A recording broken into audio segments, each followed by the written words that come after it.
Good afternoon. I'm quite honored to come here to present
this number of Shramik who have gone back.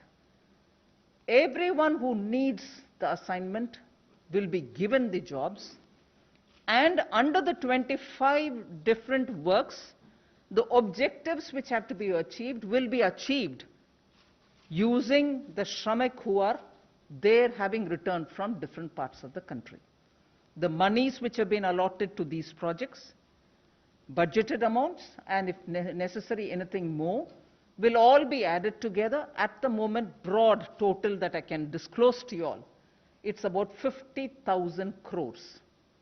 We are pooling all these from the 25 different projects, bringing it together so that at the district level, in these 116 districts, for those 25 projects, Shramik who have returned will all be used to complete those projects within this 125 days. There are some which are going to get affected by monsoon, such as laying of roads, which may extend further. There are some which are post-monsoon activities, which may also continue after that. But largely, on a broad indicator, we want to front-load the monies allotted for these 25 different works for those 116 districts, some of whom are aspirational districts, and ensure that all those Shramik in those districts are going to be given employment.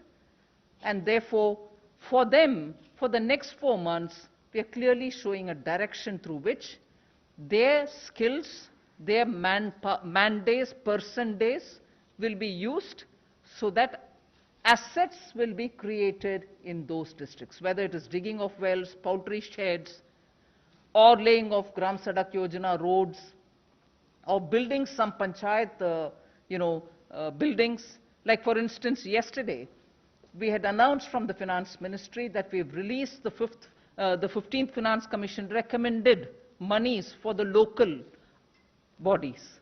So with all those monies going to the villages now, with these Shramik being used for activities, concrete activities through which assets can be created, Shramik get their work, their livelihood is ensured. Asset creating activities at the district level, considering that many of them are aspirational districts. The objective of rural development will also get fulfilled.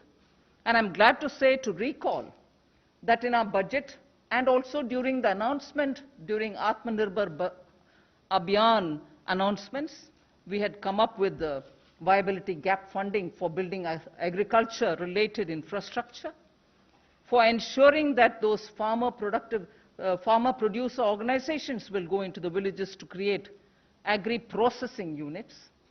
Now, all of them are being brought together so that there's a synergy. Monies are being pooled in towards asset creation with a time limit given, and Shramik can be sure that where they have gone back, they have work given to them. This is a broad picture. I won't take too much of time to start my intervention. I request the Secretary, Rural Development, to show you the details of what exactly this is, how it's going to pan out. Post that, of course, we are ready for your questions. Thank you.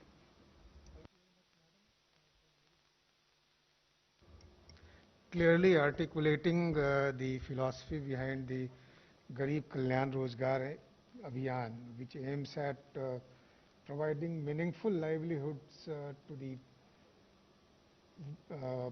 migrant workers who have gone back to the districts of their origin, as well as those who are there and similarly affected. So I'll provide the necessary detail because Madam has already very clearly articulated the philosophy and overall context in which the Abhiyan is to work.